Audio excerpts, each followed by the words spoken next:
Hello class.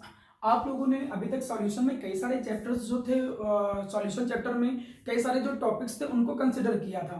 शुरुआत में हम लोगों ने concentration, Henry law, Raoult's law भी पढ़ चुके हैं अभी तक। राउल्ट्स लॉ के अलावा हम लोगों ने आइडियल और नॉन आइडियल सॉल्यूशन के बारे में भी सीखा था। आज की क्लास में हम लोगों के सामने एक बड़ा इंटरेस्टिंग टॉपिक है, काफी अच्छा टॉपिक है। इसे हम जानते हैं एजोट्रॉपिक मिक्सचर के तौर पे। वैसे अगर मैं बोर्ड की बेसिस पे एक बात करूं तो ज्यादा कंटेंट नहीं आता है इस पर बेस्ड। यहाँ पर केवल आपको अगर एजोट्रॉपिक मिक्सचर की केवल डिफिनेशन याद है और उसका एग्जाम्पल याद है तब भी काम चल जाएगा। लेकिन मैं चाहता हूं कि मैं केवल आज एजोट्रॉपिक मिक्सचर का ही एक लेक्चर लूंगा। इसमें मैं आपको एजोट्रॉपिक मिक्सचर का एक पूरा कॉन्सेप्ट समझाने की कोशिश करूंगा। क्लियर है? चीजों को थोड़ा ध्यान से समझते हैं, ठीक। सबसे पहले मेरे सामने मेरा प्यारा बेटा एक टॉपिक आता है जिसको हम जानते हैं किस नाम से। पहले चीजों को ध्यान समझिएगा। मेरे सामने एक टॉपिक है जिसे हम जानते हैं किस नाम से, एजियोट्रॉपिक मिक्सचर के नाम से जानते हैं। एक बात तो कंफर्म ही हो रही है कि भाई ये एक किसी तरीके का मिक्सचर होता है, या सिंपली इन्हें मैं केवल एजियोट्रॉप्स भी कह सकता हूं, या तो सिंपली इन्हें मैं केवल एजियोट्रॉप्स के नाम से भी कह सकता हूं, या आता है एग्जाम में। सबसे पहले एजोट्रॉपिक मिक्सचर को मैं समझूं उस पर जाने से पहले, इसकी डेफिनेशन पर जाने से पहले कुछ छोटे छोटे पॉइंट में मैं इसको बांट दे रहा हूं। पहले कुछ छोटे छोटे पॉइंट्स को, इसके बारे में जो कुछ बेसिक बातें होती हैं उनको मैं यहां पर लिख रहा हूं। उनको जब हम जोड़ेंगे, ऐड कर देंगे सारे पॉइंट्स को, तो अपने आप एजोट्रॉपिक मिक्सचर की एक प्रॉपर डेफिनेशन बन के तैयार हो जाएगी। चलिए देखते हैं क्या क्या पॉइंट है। सबसे पहले मेरा प्यारा बेटा एक बात तो अपने दिमाग में ये बैठा लो, ये कुछ पॉइंट्स ध्यान रखो। एजोट्रॉपिक मिक्सचर जो होते हैं, पहली बात ये एक क्या होते हैं, बाइनरी मिक्सचर। एक अपने दिमाग में बैठा लो कि ये क्या होते हैं मेरा प्यारा बेटा, बाइनरी मिक्सचर होते हैं। अब बाइनरी मिक्सचर का क्या मतलब है? बाइनरी का मतलब होता है दो, एक ऐसा मिक्सचर जिसमें दो कंपोनेंट हों। तो एजोट्रॉपिक मिक्सचर क्योंकि एक बाइनरी मिक्सचर है इसलिए इसके अंदर दो कंपोनेंट होंगे। अब दो कंपोनेंट में बेसिकली मैं बोलूंगा दो लिक्विड का मिक्सचर होता है। इसमें मैं कहूंगा कि एक लिक्विड ए है और एक लिक्विड क्या है मेरा प्यारा बेटा, बी है। मेरे सामने देखिए दो लिक्विड हुए, इनका एक बाइनरी मिक्सचर होता है। इतनी बात क्लियर हो गया मेरा प्यारा बेटा? तो ये एक बाइनरी मिक्सचर होता है, इसमें दो लिक्विड होते हैं, कोई भी दो लिक्विड का एक मिक्सचर होगा। ये एक तो खास बात है। एजोट्रॉपिक मिक्सचर की खास बात एक और होती है कि इनका जो कंपोजिशन रहता है वो फिक्स्ड कंपोजिशन रहता है। इनका जो कंपोजिशन रहता है वो फिक्स रहता है। अब फिक्स कंपोजिशन का मतलब समझते हो? फिक्स कंपोजिशन का मतलब कि इनको जब हम मिलाएंगे तो ऐसा नहीं है कि किसी भी रेशियो में मिला दो और वो एजोट्रॉपिक मिक्सचर हो जाएगा, बिल्कुल नहीं। बिल्कुल एक फिक्स कंपोजिशन होता है। जैसे कि एग्जांपल के तौर पे मैं बोलूं, 95% इथेनॉल ले लिया हमने, 95% इथेनॉल ले लिया हमने, सॉरी एक्वा सॉल्यूशन है, आई एम रियली सॉरी, आपने 95% यहां पर क्या ले लिया, वाटर ले लिया, और 5% के अप्रॉक्स आपने क्या ले लिया, इथेनॉल। तो यहां पर आपने देखिए कंपोजिशन फिक्स किया है। ये नहीं कि कुछ भी वेरी कर दो और वो बन जाएगा, वो एजोट्रॉपिक मिक्सचर का एग्जांपल हो जाएगा, बिल्कुल नहीं। अगर आपने यहाँ 90% वाटर ले लिया, 10% इथेनॉल ले लिया, तो वो एजोट्रॉपिक मिक्सचर को नहीं शो करेगा। एजोट्रॉपिक मिक्सचर केवल और केवल तभी होता है जब कंपोनेंट का एक कंपोजिशन यूनिफॉर्म और फिक्स रहे। एक स्पेसिफिक कंपोजिशन पर ही वो एजोट्रॉपिक मिक्सचर जैसा बिहेवियर शो करेगा। कौन? एक नॉर्मल बाइनरी मिक्सचर। तो दो पॉइंट क्लियर हुए कि पहले तो एजोट्रॉपिक मिक्सचर एक बाइनरी मिक्सचर होता है, मतलब दो लिक्विड का कॉम्बिनेशन है, और इनका कॉम्बिनेशन भी क्या होता है, एक फिक्स कंपोजिशन होता है। एक फिक्स रेशियो में उनका क्या होता है, कंपोजिशन होता है। तीसरा पॉइंट, ये जो होते हैं मेरा प्यारा बच्चा, इसमें कंपोजिशन जो होता है इनका फिक्स्ड बॉइलिंग पॉइंट होता है। इनका जो बॉइलिंग पॉइंट होता है ये भी मेरा प्यारा बेटा क्या होता है, फिक्स होता है। बॉइलिंग पॉइंट फिक्स होने का मतलब जो कंपोनेंट्स हैं, बोथ कंपोनेंट्स, दोनों जो कंपोनेंट हैं, बोथ कंपोनेंट्स, इनका जो बॉइलिंग पॉइंट होगा वो फिक्स होगा। ये बात अपने दिमाग में बैठा लो। ऐसा नहीं है कि एक नॉर्मल ऑर्डिनरी मिक्सचर है कि दो चीजों को मिला दिया, ए का बॉइलिंग पॉइंट कुछ और है, बी का बॉइलिंग पॉइंट कुछ और है। जैसे नॉर्मल वाटर को किसी भी रेशियो में मिला दो तब तो वाटर का बॉइलिंग पॉइंट तो आपको जानते ही हो 100 डिग्री सेल्सियस 373 केल्विन। इथेनॉल का बॉइलिंग पॉइंट अपना अलग हो जाएगा, लेकिन यहां ऐसा नहीं है। अगर तुम फिक्स कंपोजिशन में मिलाओगे तो कंपोनेंट का बॉइलिंग पॉइंट क्या हो जाएगा, सेम। मतलब इसका भी बॉइलिंग पॉइंट फिक्स हो जाएगा और इसका भी बॉइलिंग पॉइंट, दोनों का बॉइलिंग पॉइंट सेम हो जाएगा। कैसे सेम होगा, क्या है कहानी, वो हम सीखेंगे, लेकिन पहले तो कुछ कुछ पॉइंट डिस्कस कर रहे हैं। पहली बात, एजोट्रॉपिक मिक्सचर एक बाइंडिंग मिक्सचर होता है। दूसरी बात, इस बाइंडिंग मिक्सचर में जो कंपोनेंट है उनका जो रेशियो या कंपोजिशन होता है वो फिक्स होता है। तीसरी बात, इनका जो बॉइलिंग पॉइंट है मेरा प्यारा बेटा वो भी फिक्स होता है, एक फिक्स बॉइलिंग पॉइंट का रहता है कंपोनेंट का। अब अगर कंपोनेंट का बॉइलिंग पॉइंट फिक्स है, तुमको देखो, अगर दोनों कंपोनेंट का बॉइलिंग पॉइंट फिक्स है तो क्या इनको हम डिस्टिलेशन मेथड से अलग कर पाएंगे? बिल्कुल नहीं अलग कर पाएंगे। क्यों नहीं डिस्टिलेशन मेथड से अलग कर पाएंगे? क्योंकि बॉइलिंग पॉइंट ही जब फिक्स है तो कहां अलग कर पाओगे, दोनों एक साथ ही वेपर में कन्वर्ट हो जाएंगे। तो इसका एक मतलब और पता चला कि वी कैन नॉट सेपरेट या इनको सेपरेट नहीं किया जा सकता है। We can not separate in component को देम बाय फ्रैक्शनल डिस्टिलेशन। मतलब हम इनको चाहें कि फ्रैक्शनल डिस्टिलेशन से अलग कर लें तो ऐसा भी नहीं है कि आप इनको फ्रैक्शनल डिस्टिलेशन से अलग कर पाओगे, ये फ्रैक्शनल डिस्टिलेशन से भी अलग नहीं होंगे। ये हो गया मेरा बच्चा पॉइंट नंबर कौन सा, 4th। तो 4 पॉइंट तो बन गए। अगर मैं डिफिनेशन बनाना चाहूं तो 3 से भी बन जाएगी डिफिनेशन। चौथा पॉइंट एक्स्ट्रा नॉलेज के लिए आप मान के चलिए। एक खास बात और मैं बता दूं, इसमें एक खास बात यह होता है कि कोई भी जो कंपोनेंट है, कोई भी कंपोनेंट, हम ए माने बी माने कुछ भी, कोई भी कंपोनेंट जो है इसका जो मोल फ्रैक्शन होता है वो लिक्विड फेस में जितना होता है, जितना मोल फ्रैक्शन लिक्विड फेस में होगा उतना ही उसका मोल फ्रैक्शन किस में होगा, वेपर फेस में होगा। मतलब उस मिक्सचर के अंदर, लिक्विड के अंदर जितना ए है उसके वेपर्स के अंदर भी ए उतना ही होगा। दोनों में जब मोल फ्रैक्शन को कंपेयर करेंगे तो दोनों इक्वल होगा, तभी वो एजोट्रॉपिक मिक्सचर बना पाएगा। सिमिलरली अगर मैं बी के मोल फ्रैक्शन की बात करूं तो बी का भी मोल फ्रैक्शन जो लिक्विड फेस में होता है वो किसके इक्वल होगा, बी का मोल फ्रैक्शन जो क्या है वेपर फेस में होता है। ये कुछ पॉइंट निकल के आए जो कुछ बेसिक पॉइंट होते हैं किसके, एजोट्रॉपिक मिक्सचर के। अब एजोट्रॉपिक मिक्सचर को थोड़ा सेंटेंस, ये छोटे छोटे टर्म को जोड़ना स्टार्ट करता हूं। जब छोटे छोटे टर्म्स को एडप्ट करेंगे तो अपने आप एजोट्रॉपिक मिक्सचर की डिफिनेशन बन के आ जाएगी। क्या होते हैं एजोट्रॉपिक मिक्सचर, फिर से बताइए क्या होते हैं एजोट्रॉपिक मिक्सचर, बाइंडिंग मिक्सचर होते हैं। उनमें और क्या बात खास होती थी कि उनका कंपोजिशन जो होता था वो क्या होता था, फिक्स होता था। तीसरी बात, वो बॉइल करते थे कहां पर, एक कांस्टेंट टेम्परेचर पे, क्यों, क्योंकि बॉइलिंग पॉइंट सेम होता है तो वो बॉइल करते हैं एट अ कांस्टेंट टेम्परेचर पे। क्लियर है मेरा प्यारा बेटा। अगर मैं एक्स्ट्रा नॉलेज की बात करूं तो उनको मैं फ्रैक्शनल डिस्टिलेशन से अलग भी नहीं कर सकता हूं। ये तो हो गया एजोट्रॉपिक मिक्सचर के बारे में। मतलब मुझसे कोई कहता है कि आप एजोट्रॉपिक मिक्सचर को डिफाइन करिए तो हम क्या बोलेंगे, एजोट्रॉपिक मिक्सचर को हम बोलेंगे इट कैन बी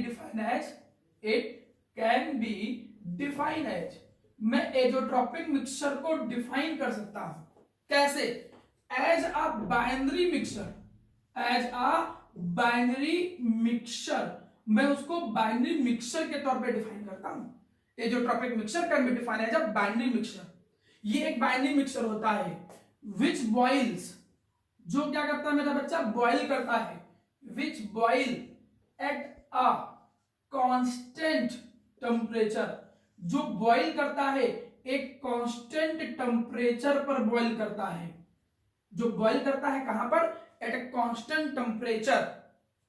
और उनके अंदर क्या प्रेजेंट होता है, जो उनका कंपोजिशन होता है वो फिक्स रहता है, without change in any composition, without change in any composition. उनका जो कंपोजिशन होगा वो बिल्कुल क्या रहेगा, हमेशा फिक्स रहेगा, वो चेंज नहीं हो सकता है।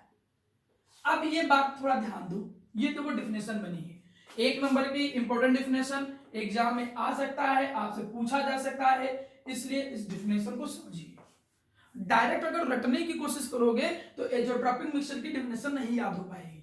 आप इनको कुछ कुछ छोटे छोटे पॉइंट में बांट लीजिए, वो उनकी प्रॉपर्टी भी डिफाइन करता है और उस मिलाने पर वो एडअप करने पर डिफिनेशन भी बन जाता है।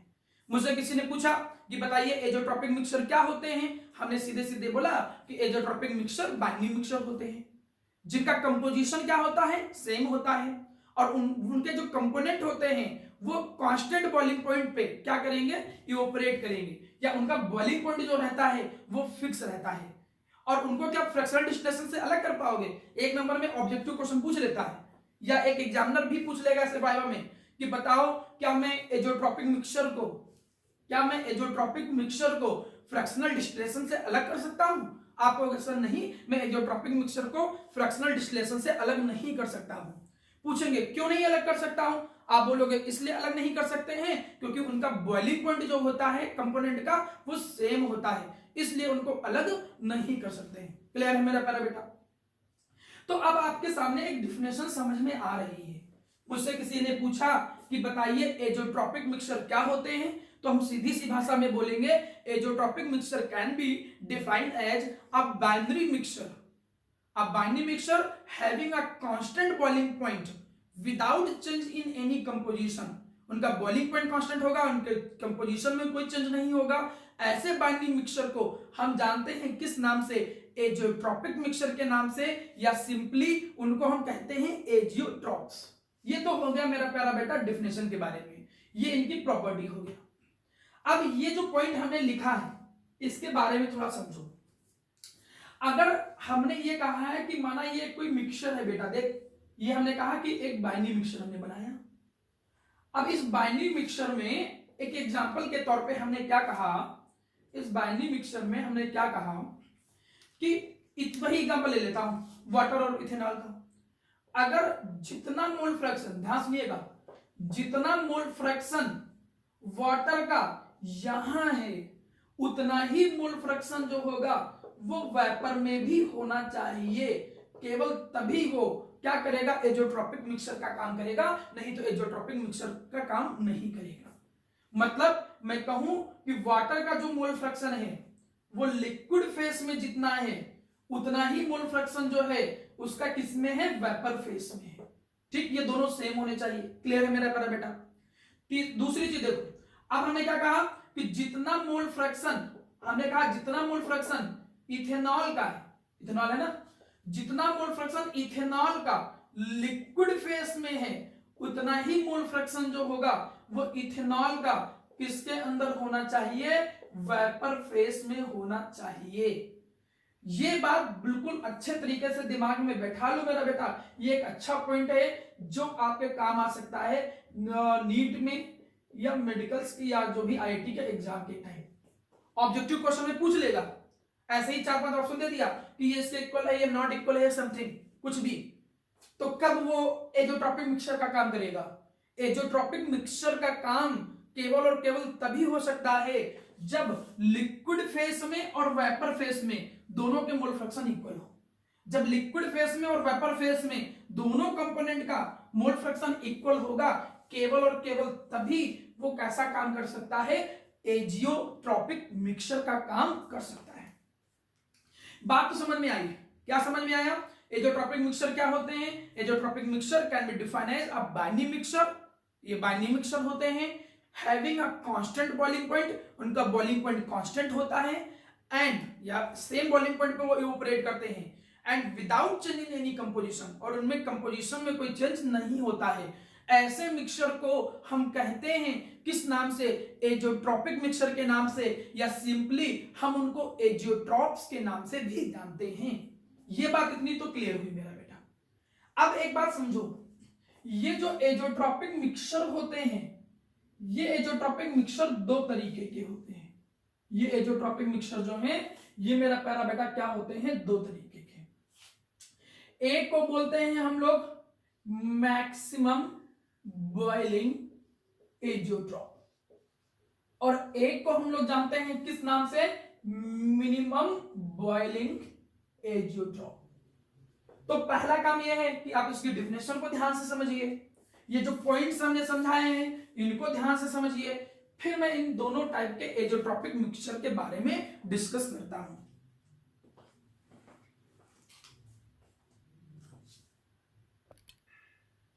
अब देखिए मेरा प्यारा बेटा, मेरे सामने जो एजोट्रॉप्स होते हैं या जो एजोट्रॉपिक मिक्सचर होते हैं, इन एजोट्रॉपिक मिक्सचर के दो टाइप होते हैं।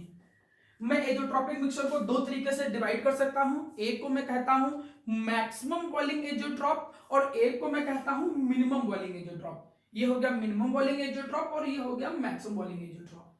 इनके कई सारे एग्जांपल्स होते हैं, लेकिन मैंने यहां पर कुछ सिंपल एग्जांपल समझाया है जो आप एग्जाम के टाइम पे आराम से याद कर सकते हो।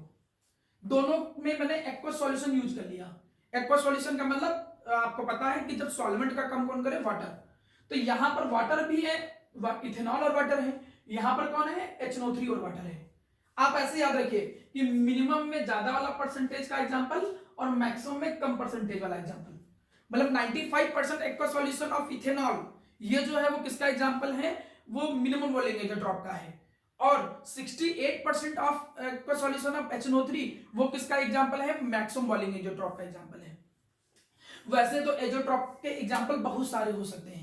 मैं तुमको एक बात बताऊं ना, एजोट्रॉप जो होते हैं या एजोट्रॉपिक मिक्सचर जो होते हैं वो केवल नॉन आइडियल सॉल्यूशन ही होते हैं। मतलब जनरली जो नॉन आइडियल सॉल्यूशन होते हैं, आप क्या कह सकते हो कि जो नॉन आइडियल सॉल्यूशन होते हैं, ये नॉन आइडियल सॉल्यूशन ही एजोट्रॉपिक मिक्सचर का काम करते हैं।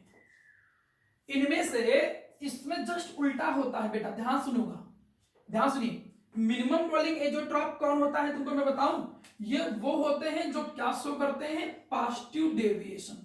जो पॉजिटिव डेविएशन शो करते हैं, दो तरीके के डेविएशन सिखाए थे आइडियल सॉल्यूशन में। एक आपको सिखाया था पॉजिटिव डेविएशन और एक हमने सिखाया था नेगेटिव डेविएशन। जो पॉजिटिव डेविएशन शो करते हैं वो मिनिमम बॉइलिंग एजोट्रॉप होते हैं, और जो नेगेटिव डेविएशन शो करते हैं, जो क्या शो करते हैं, नेगेटिव डेविएशन शो करते हैं, वो क्या होते हैं मेरा प्यारा बेटा, मैक्सिमम। उल्टा है, मैक्सिमम मतलब पॉजिटिव जैसा होना चाहिए था, लेकिन उल्टा याद रखो नेगेटिव वाले। और जो मिनिमम वाला है उसमें कौन रहता है, पॉजिटिव डेविएशन। अब एग्जाम्पल तो बहुत सारे बन गए ना, एग्जाम्पल में बस कंपोजिशन अलग अलग रहता है। अब कंपोजिशन सबका याद कर पाना प्रैक्टिकली बहुत कठिन है, इसलिए एक एक एग्जाम्पल याद रखो, एक से ज्यादा जरूरत ही नहीं पड़ेगी आपको। अदरवाइज केवल पहचानने के लिए देखो, आपके सामने जितने भी पॉजिटिव डेविएशन के एग्जाम्पल थे, पॉजिटिव डेविएशन में बहुत सारे एग्जाम्पल पढ़े थे, वो सारे के सारे मिनिमम बॉइलिंग एजोट्रॉप हो जाएंगे। और जो नेगेटिव डेविएशन के एग्जाम्पल थे वो सारे के सारे क्या हो जाएंगे, मैक्सिमम बॉइलिंग एजोट्रॉप हो जाएंगे।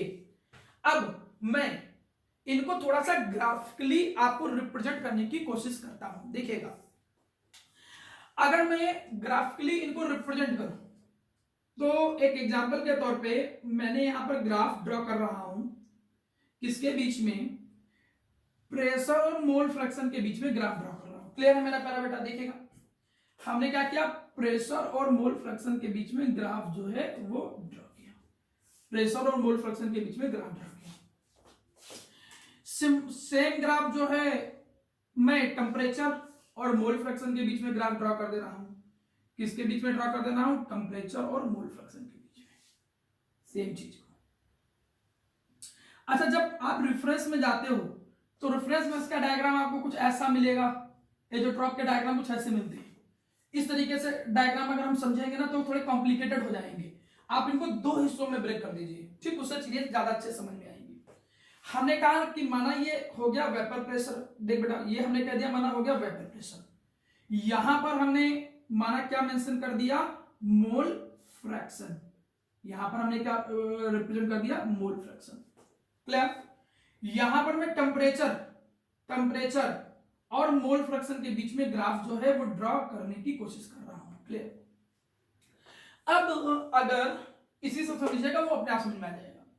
अब अगर मैं ये बोलूं कि ये जो सॉल्यूशन है ये एक मिनिमम बॉइलिंग एजोट्रॉप का एग्जांपल है, और अगर मिनिमम बॉइलिंग एजोट्रॉप है मतलब डेविएशन कौन सा होगा, पॉजिटिव डेविएशन। तो याद करो पॉजिटिव डेविएशन में वेपर फेस, वेपर प्रेशर और मोल फ्रैक्शन का ग्राफ कैसे बनता था, पॉजिटिव डेविएशन का एग्जांपल। अगर मैं ग्राफ को कुछ इस तरीके से मेंशन करूं, कंपोनेंट को कुछ इस तरीके से मेंशन करूं, ठीक, यहां पर मैं अगर प्रेशर लेके चलता हूं किसका, ध्यान दो ये मिक्सचर किसका है, इथेनॉल का, तो हम कह रहे हैं कि यहां पर हम मान के चल रहे हैं कि जो वाटर है इसका मोल फ्रैक्शन हमने कितना मान लिया, 1, अभी समझा रहा हूं। और यहां पर हमने कह दिया इथेन वाटर का जो मोल फ्रैक्शन है वो कितना है 0। तो यहां पर मोल फ्रैक्शन जो होगा किसका, इथेनॉल का। ये थोड़ा अच्छे समझिएगा, थोड़ा कठिन चीज है, आपको समझने में थोड़ी प्रॉब्लम आएगी। ये 1 हो गया और धीरे धीरे मोल फ्रैक्शन इथेनॉल का जो है वो कम होता जा रहा है और इथेनॉल का मोल फ्रैक्शन फाइनली कितना हो गया 0। अब समझा रहा हूं मैं, इसको ऐसे समझो मेरा प्यारा बेटा, इसको ऐसे समझो कि ये मिक्सचर था, शुरुआत में मिक्सचर था, ये हो गया वाटर, ये हो गया इथेनॉल। क्लियर है।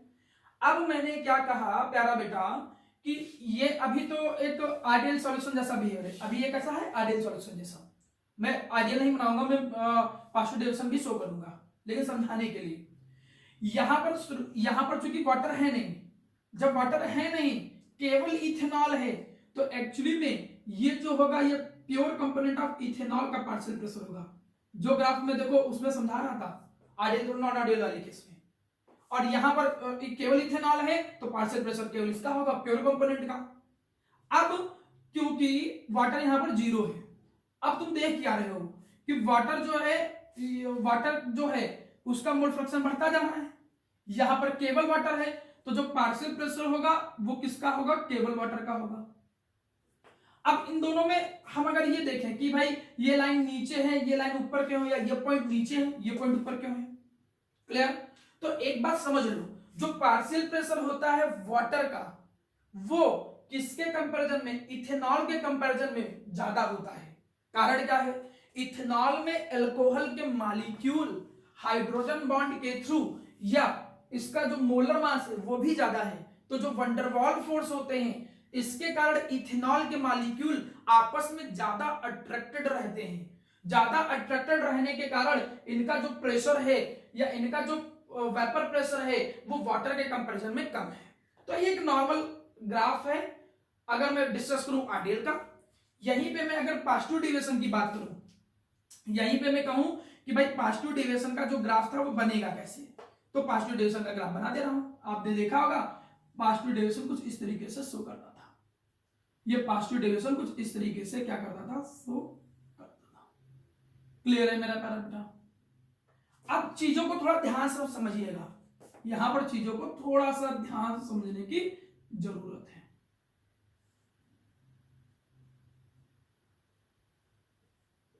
ठीक देखिए, अब यहां पर देखिए ये एक स्पेसिफिक कंपोजिशन होगा। ये वो स्पेसिफिक कंपोजिशन है, ध्यान दीजिए, ये वो स्पेसिफिक कंपोजिशन है मेरा प्यारा बेटा, जिस जगह पे जो ये चूंकि ये पूरा का पूरा सॉल्यूशन है ना, ये एक कंपोनेंट थोड़ी, ये पूरा का पूरा सॉल्यूशन है। ये सॉल्यूशन का एक ऐसा कंपोजिशन है जिस कंपोजिशन पर यहां का जो वेपर प्रेशर है सॉल्यूशन का वो मैक्सिमम है या वो अपने मैक्सिमम पॉइंट पर है। ये चीज आपको समझ में आनी चाहिए, ये चीज आपको थोड़ा सा समझ में आनी चाहिए। तो ये पॉइंट बन गया, मैं इसको थोड़ा सा और सही से बना देता हूं जिससे चीजें ज्यादा अच्छे से समझ में आए। ठीक है, जिससे आपको ये मैक्सिमम पॉइंट लगे। ये देखिए अब सही है। ठीक, अब देखिएगा मेरा प्यारा बेटा, अब देखिएगा यहां पर क्या कहानी बन के आ रही है। अब इस कहानी में ये जो मैक्सिमम पॉइंट है, ये जो मैक्सिमम पॉइंट है, ठीक है, मैक्सिमम पॉइंट आपको मेंशन होना चाहिए, ये देखने में मैक्सिमम पॉइंट लगना चाहिए। क्लियर है। चल ये आ गया, ये वो मैक्सिमम पॉइंट है। और ये जो वेपर प्रेशर का मैक्सिमम पॉइंट है ना, ये एक स्पेसिफिक कंपोजिशन पे मिलेगा। स्पेसिफिक कंपोजिशन क्या था, 95% एक्वा सॉल्यूशन। 95% एक्वा सॉल्यूशन का मतलब यहां पर 95% जो है वो वाटर है। तो इथेनॉल कितना होगा, इथेनॉल एक्चुअली में अगर मोल फ्रैक्शन के तौर पे देखा जाए तो 0.05 जो होगा वो क्या होगा मेरा प्यारा बेटा, इथेनॉल। इस जगह पे इथेनॉल 0.05 होगा। इस स्पेसिफिक आप बोलोगे कंपोजिशन पर जो वेपर प्रेशर होगा वो सबसे ज्यादा होगा। अगर वेपर प्रेशर सबसे ज्यादा है तो मैं एक बात बता दूं, बॉइलिंग पॉइंट जो निकलेगा मेरा प्यारा बेटा वो यहां पर क्या निकलेगा, सबसे कम। यहां पर बॉइलिंग पॉइंट जो निकलेगा वो क्या निकलेगा, सबसे कम। इसी पर्टिकुलर पॉइंट पे जो बॉइलिंग पॉइंट होगा वो क्या निकलेगा, सबसे कम निकलेगा। अब चीजों को थोड़ा ध्यान से समझने की कोशिश करिएगा, ठीक है। देखिए मेरे बच्चे, ग्राफ देखिए को प्रॉपर्ली ध्यान से समझिएगा। यहां पर मैंने यहां से क्या कहा कि इस स्पेसिफिक कंपोजिशन पर जो वेपर प्रेशर होता है ओवरऑल सॉल्यूशन का वो मैक्सिमम है, और अगर वेपर प्रेशर ज्यादा होगा तो उस जगह पे ओवरऑल सॉल्यूशन का बॉइलिंग पॉइंट जो होगा मेरा प्यारा बेटा क्या होगा, सबसे कम, इस स्पेसिफिक कंपोजिशन पर। अब एक बात समझो, इसको समझाने के लिए मैं बता रहा हूं, ठीक। देखिए जैसे अगर मेरा प्यारा बेटा मैंने कहा इस पॉइंट की बात करूं, जब मोल फ्रैक्शन इथेनॉल का कितना था 1, यहां पर केवल वाटर है ही नहीं, वाटर 0 है, जब केवल इथेनॉल है। इथेनॉल का बॉइलिंग पॉइंट कितना होता है मेरा प्यारा बच्चा, 353। इथेनॉल का बॉइलिंग पॉइंट कितना होता है, 353 होता है। इस जगह पे केवल वाटर है, इथेनॉल है ही नहीं, मतलब सॉल्यूशन ही वाटर है पूरा, और जब सॉल्यूशन में केवल वाटर प्रेजेंट है तो उस समय का जो बॉइलिंग पॉइंट होता है वो 373, जैसा कि आपको पता है 100 डिग्री सेल्सियस होता है। इस स्पेसिफिक कंपोजिशन पर दोनों का बॉइलिंग पॉइंट मतलब ओवरऑल सॉल्यूशन जो है, इस स्पेसिफिक कंपोजिशन पर ओवरऑल सॉल्यूशन जो है उसका जो बॉइलिंग पॉइंट है वो इससे भी कम है और इससे भी कम है, दोनों से बॉइलिंग पॉइंट कम है, और कितना है 351। मतलब मैं अगर मिनिमम बॉइलिंग एज़ोट्रॉप की बात करूं तो मिनिमम बॉइलिंग एज़ोट्रॉप एक्चुअली में ऐसे एज़ोट्रॉपिक मिक्सचर होते हैं, मिनिमम बॉइलिंग एज़ोट्रॉपिक मिक्सचर ऐसे एज़ोट्रॉपिक मिक्सचर होते हैं जिनमें जो कंपोनेंट्स होते हैं having boiling point less than the boiling point.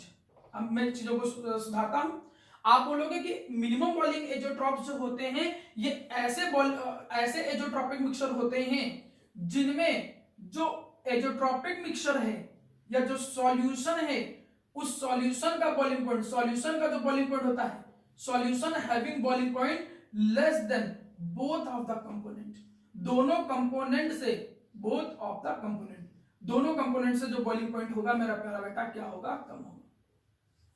मतलब मिनिमम बॉइलिंग एज़ोट्रॉप में जो भी मिक्सचर बनेगा उस मिक्सचर में एक कंपोनेंट का बॉइलिंग पॉइंट जो भी है, दूसरे कंपोनेंट का बॉइलिंग पॉइंट जो भी है, उन दोनों से कम पर उनका बॉइलिंग पॉइंट निकलेगा सॉल्यूशन का। ऐसे एज़ोट्रॉपिक मिक्सचर को क्या बोलते हैं, मिनिमम बॉइलिंग एज़ोट्रॉप। अब आपने देखा ये 351 आया और इस स्पेसिफिक कंपोजिशन पर दोनों एक साथ ही ऑपरेट करेंगे और तब जाके वो मिनिमम बॉइलिंग एज़ोट्रॉप बनाएगा। आइए मैक्सिमम बॉइलिंग एज़ोट्रॉप पे चलिए, मैक्सिमम बॉइलिंग एज़ोट्रॉप को समझाने की कोशिश करता हूं। सिमिलर ग्राफ बिल्कुल वैसे ही बनेगा। सिमिलर ग्राफ में आपने ग्राफ जो बनाया था वो किसके बीच में बनाया था, प्रेशर और किसके बीच में बनाया था, मोल फ्रैक्शन के बीच में ग्राफ। क्लियर। नीचे जो ग्राफ बनाया था मेरा प्यारा बेटा किसके बीच में बनाया था आपने, टेम्परेचर और मोल फ्रैक्शन के बीच में ग्राफ बनाया था। अब चीजों को ध्यान सुनिए, क्योंकि ये जो ग्राफ है ये मैक्सिमम बॉइलिंग एज़ोट्रॉप है क्या ये निगेटिव डेविएशन शो करता है। तो अगर मैं निगेटिव डेविएशन की बात करूं तो कहानी कुछ ऐसे ग्राफ बनता था, या मैं इसको कुछ ऐसा समझाऊं, जो नॉर्मल कंपोजिशन था उसको ऐसे समझाता हूं। निगेटिव डेविएशन में ग्राफ कुछ ऐसे ही बन के आ रहा था, याद आ रहा होगा आप लोगों को। निगेटिव डेविएशन में जो ग्राफ था वो कैसे बन के आ रहा था, कुछ इस तरीके से ग्राफ बन के आ रहा था। अब हमने कहा कि इसका कोई एक मिनिमम पॉइंट ले लेता हूं जो दोनों से कम हो। ये देखिए हमने एक स्पेसिफिक कंपोजिशन लिया जो दोनों से क्या है, कम है। ये स्पेसिफिक कंपोजिशन है। अब इस स्पेसिफिक कंपोजिशन के बारे में मैं अगर बात करूं तो यहां पर अगर मैं इथेनॉल की बात करूं तो इथेनॉल कितना है, 0.32। इथेनॉल कितना है, 0.32। इस जगह पे केवल वाटर है।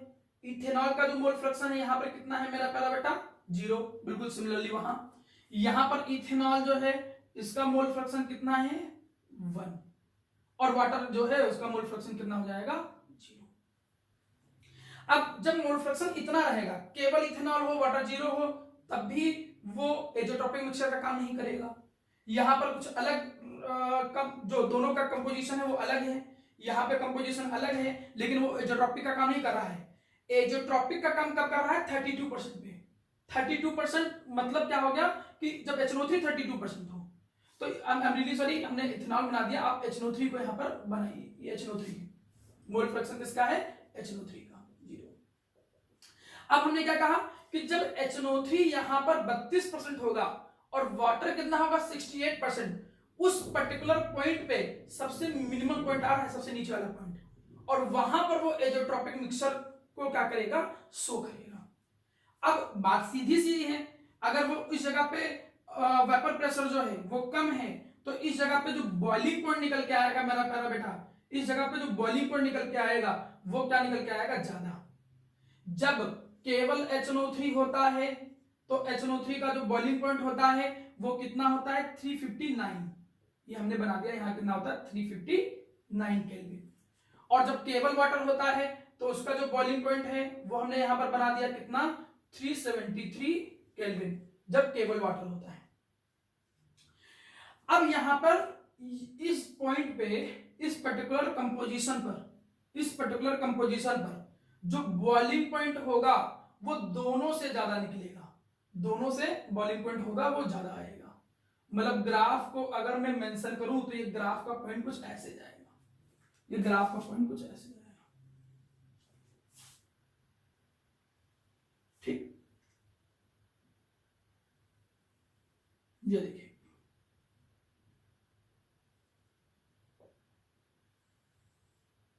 अब मेरी बात थोड़ा ध्यान से, ये इस पर्टिकुलर कंपोजिशन पर जो बॉइलिंग पॉइंट है वो दोनों से क्या है? ज्यादा है। अराउंड कितना होता है? 393 केल्विन के आसपास। अब ये चीज को थोड़ा सा समझाने की कोशिश करता हूं, समझिएगा। मैंने आपसे क्या कहा कि एजोट्रॉपिक मिक्सचर जो होते हैं ये दो टाइप के होते हैं। एक एजोट्रॉपिक मिक्सचर जो होता है उसको बोलते हैं मैक्सिमम बॉइलिंग एजोट्रॉप। एक कौन होता है? Minimum boiling azeotrope. Minimum boiling azeotrope होते कौन है? जो पॉजिटिव डेविएशन को शो करते हैं। मैक्सिमम बॉइलिंग एजोट्रॉप कौन होते हैं? जो निगेटिव डेविएशन को शो करते हैं। ये सब कुछ एक स्पेसिफिक कंपोजिशन पे होता है।